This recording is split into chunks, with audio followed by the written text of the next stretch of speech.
value from success, growth in discovery. Golden Arrow Resources is a well-funded gold-copper exploration company with proven management and prospective properties in Chile, Argentina, and Paraguay. Golden Arrow trades on the Toronto Venture Exchange, symbol GRG, on Frankfurt, symbol G6A, and the OTCQB, symbol GARWF. For more information, visit us at goldenarrowresources.com or call Sean at 778-686-0135. You're listening to HowStreet.com radio, available online at TalkDigitalNetwork.com. Welcome to HowStreet.com radio, the online source for market opinions. Here is Jim Goddard. My guest is Sean Brodrick, senior editor at WeissRatings.com. Welcome back to the show, Sean. Thanks for having me on. Sean, the head of the U.S. Fed, Jerome Powell, yesterday said, I'm going to dig into my toolbox and bring out all my nifty tools here to keep everything afloat. Why hasn't he done it until now if he hasn't been doing that? And what kind of tools does he have in there? Is a chainsaw going to be enough to keep the stock market and the economy healthy? Yeah, well, you have to wonder, what kind of tools could he have left? You would think he could do more of the same. They've done everything here, including buy U.S. bond funds. And so they've been trying to support the market that way, to put in a bid for bonds and stuff like that. And it's really hard to imagine what else they might do.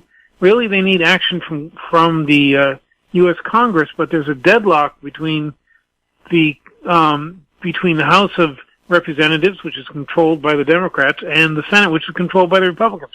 And until that deadlock passes, it's unlikely we're going to see anything else, because they were already able to really give money to their fat cat friends and the big corporations. And once they'd done that, that just took away the incentive to actually do more stuff. So I'm not sure. Then again, it would not surprise me to see another stimulus package before the November 3rd election. And that's only weeks away. So they might cobble something together. They might pull something out. And if they do, that might boost the market. We have a market, though, that really has been running on easy money for quite some time. That's a market that's easy to disappoint. I don't mean to sound too bearish, because I think that when things start to slide downhill again, they are going to come out with more easy money, because they hate to see the stock market go down. And at some point that will stop working. I just don't think that will stop working anytime soon. Now, September, October, November, usually when there's going to be a major market correction, that's when it happens in the fall. Are we going to see the same thing happen now, or is it a wait and see? Don't I wish I knew? Hard to say. Again, we seem to have this commitment on the part of the central bank and others in the administration to support the market at any cost. I hate to bet against that kind of commitment. They really want to see prices stay high and go higher. So now, this is absent of real economic activity, but what they're trying to do is extend and pretend until the real economy gains traction. We know that. And, they might get there, and maybe at that point we'll have a correction, because the underlying economy will get good enough that they don't feel they need to extend and pretend anymore. Then, they might say, okay, that's it, and then we'll have a correction then, but it'll come down to a more reasonable price. When I look at some of these tech stocks, they're just so overvalued right now. It's nuts. No growth they can possibly promise actually justifies these prices. That said, I do think there are some stocks that are undervalued, particularly in the precious metals area. And so, I think you have to be really choosy about what you buy. We'll have more with Sean Brodrick right after this. Media recognition from Bloomberg, Reuters, recycling trade publications. Patented process for 100% recovery of critical metals, including cobalt, lithium, nickel, manganese, aluminum. American Manganese is focused on recycling lithium-ion batteries for electric vehicles. American Manganese trades on the TSX Venture, AMY, the US, AMYZF, and Frankfurt 2AM. For more information, visit AmericanManganeseInc.com or phone me, Larry Ray, at 778-574-4444. Avon Resources Limited is a gold exploration company with significant projects in British Columbia and the Yukon. trading on the TSX Venture Exchange, symbol ABN, and the OTCQB, symbol ABNAF. Surrounded by world-class gold deposits and mines, Avon's 23,000 hectares Forest Kerr Gold Project is located in the heart of the Golden Triangle in northwestern BC. For more information, visit us at avonresources.com. Welcome back. We're speaking with Sean Brodrick. Sean, it seems for most of the year, gold and silver have been on a big charge. Is it time for them to pull back, and should people be aware of that? Well, as you and I talk on Wednesday, in the U.S., we're seeing gold test its August low. That's important, and so we'll have to see how it does there. And then there is Fibonacci support nearby, which actually might be a more important level of support. So we'll have to see. There's a few things weighing on gold. One is that the central banks are not planning to buy nearly as much as they bought last year for different reasons. One is mainly the higher price of gold. There are other reasons as well. So I think the amount of gold they're planning to buy this year is about half of what they bought last year. Then, though China seems to have opened back up, India is still under lockdown, and that's a big market for consumer gold. So, you can see how this news would actually worry the markets, because they might think, oh, geez, what's actually going to happen with that? But then you look at the other thing. We saw production at many gold mines shut down for weeks because of the new measures they had to take because of, like, COVID-19. So we had a crimp in supply that has yet to be worked out. We see big buying by individual investors, and we see things like the amount of negative yielding debt in the world is insane. I mean, everyone was breathing a sigh of relief when the amount of negative yielding debt in the world got below $11 trillion. And now it's back up to $16 trillion. So there's a huge leap in that. Real interest rates are negative. And why that matters for gold is because one of the complaints bears make about gold is it pays no interest. Well, now, for all practical reasons, neither do bonds. So that lifts the weight off of gold. So you mix that in with the supply-demand squeeze and like other things, and I just think it really looks like a big bullish picture for gold. But as gold often teaches us, it's always 2 steps forward, 1 step back. I'm not that concerned about this pullback. There is near-term support. And so, we might pull back a bit more, but that's just when I'm going to buy more. That's all I'm going to do. Are the junior miners still a bargain? Some of them are.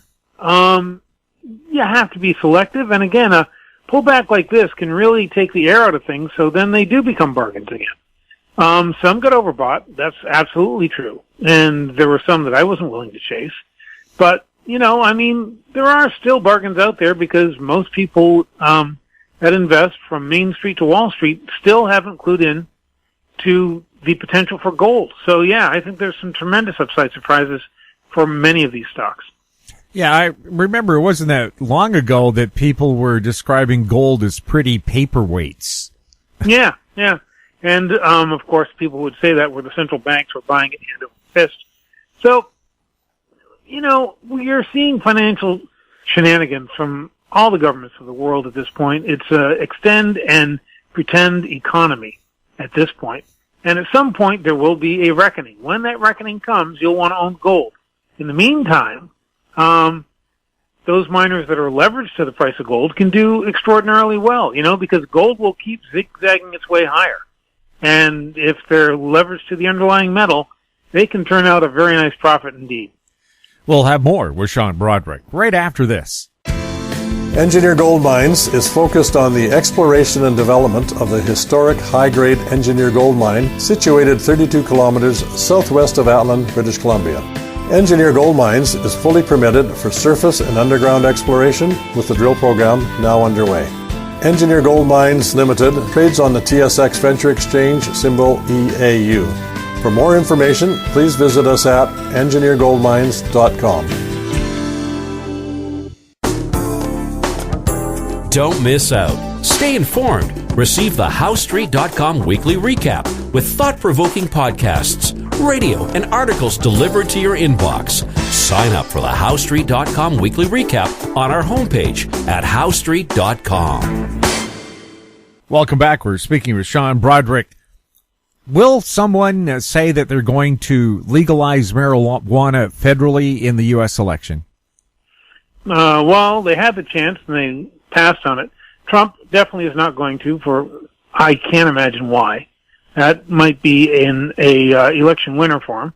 Biden always comes too late to the party, and he has a half measure when he does. So I think they're going to decriminalize possession federally, which is, that's something, but it's not what the cannabis market needs. That said, I'd rather be investing in the U.S. cannabis market than the Canadian cannabis market, where, the government actively hates the industry. So down in the U.S., we have benign neglect and worries about what the tax man might do or else what the feds might do. Up in Canada, you have that terrible packaging. You have a lack of retail stores. You have all sorts of things that are just hobbling the industry. And so I think that there are U.S. stocks that, just have tremendous upside. You'll see these companies, which are now flush with cash, start to make some nice acquisitions. And so I'm actually pretty excited about what's going on in the U.S. cannabis market. And I might be wrong, I might be early, but there are some big trends here. They are in play, and things look very good. Anybody buying uranium right now? Well, unfortunately, no. We've seen the price drift lower since June, which is rather odd, isn't it? Because we keep hearing about how there's going to be a supply-demand squeeze. But the price keeps drifting lower. It's still over $30 a pound. We did have news that the U.S. has drafted an agreement with Russia to keep a lid on Russian imports into the U.S. That is, imports of Russian uranium. So that should be supportive of prices for U.S. producers. And but again, we need to see that go from the draft form to the final form. What will the final form look like? I have no idea. And obviously, it's still very early days for uranium investment. One thing I would point out is that while Cameco is not known as a U.S. producer, it has a nice project in the U.S. that it stopped producing it, that it could become a U.S. uranium producer in very short order. So if, say, there was some kind of incentive for U.S. uranium producers, Cameco could make some real hay with that if they wanted to. And of course they are up in Canada, which we, or at least used to be, more accepting and more helpful with imports from there. Nowadays, with what's going on in Washington, it's really hard to make any sense of it at all. So we'll see how it goes, but I think it's still very early days in the uranium market. Every time I get hope, someone stomps on it. But we'll just have to see how that works out. Is there any action in the crude market? It got back up to $40 in the U.S. Crude, when I look at it, it's just been going sideways for the longest time. It's nuts. I mean, when you look at it, since June, we've had sideways action. That's a very long time for crude to go sideways. I mean, it has gone sideways, but in wider ranges in the past. It's just that the range nowadays is so freaking tight. So, we've heard news from OPEC that they were going to honor the production limits. Libya is always unstable. It seems like one warlord or another is going to shut down the port and then reopen it. Nigeria, it's always on the brink of civil war. There are things that could push oil prices higher. But right now, things seem to be going sideways. I think people are actually watching the coronavirus, which seems kind of crazy in a way, but, that will affect global economic activity. And so once you have a vaccine for that, then you could see some speculative buying in the oil markets because people will anticipate more economic activity around the world. Now, of course, the Russians say they already have a vaccine. You don't see anybody rushing to get that one, right? So we'll see if people trust the vaccines when they come out. And the U.S. just announced, or I should say leaked news, that they're going to have stricter requirements on any vaccine that does get made in the U.S., so that pushes that to early 2021 at the earliest. So, I mean, it's like kind of like we keep hope up, but they keep pushing things back. I, in fact, just put my Supercycle investor subscribers into 2 new coronavirus picks today, simply because I think that we're going to be extending this particular crisis for longer than most people think even now. In a worst-case scenario, we are starting a third wave in the U.S. of new coronavirus cases right now, one that would be combined with a flu season, and so things could get bad. They also might not get bad. If everyone is wearing masks, then that would really clamp down on the spread of the flu, which would clamp down on the spread of the coronavirus. There's a lot of ways that would actually work out. The problem is, or at least here in Florida where I live, so few people actually wear masks. I see people out there with a mask on, but underneath their nose, so their nose is hanging out, which is totally pointless, or else people who wear it under their chin. What the hell is that supposed to prove?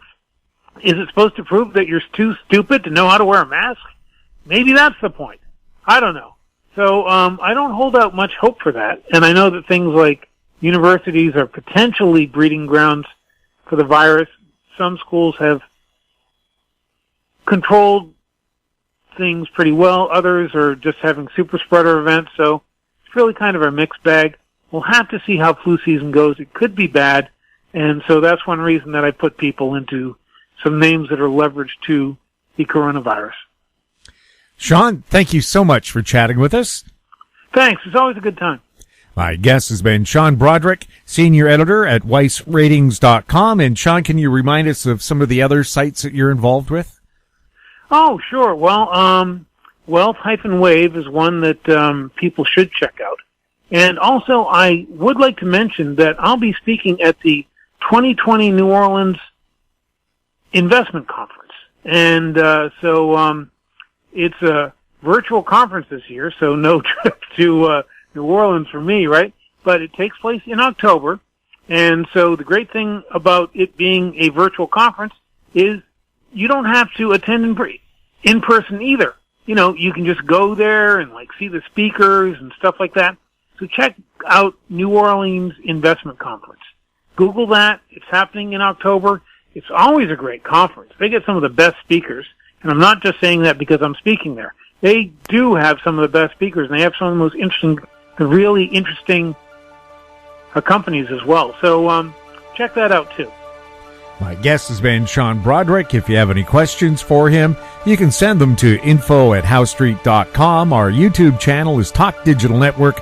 Find us on Twitter @HowStreet. We're also on Facebook. I'm Jim Goddard. Thank you for listening. Comments made on HowStreet.com radio are an expression of opinion only and should not be construed in any matter whatsoever as recommendations to buy or sell any financial instrument at any time. Available online at TalkDigitalNetwork.com. HowStreet.com radio is a production of HowStreet Media Incorporated.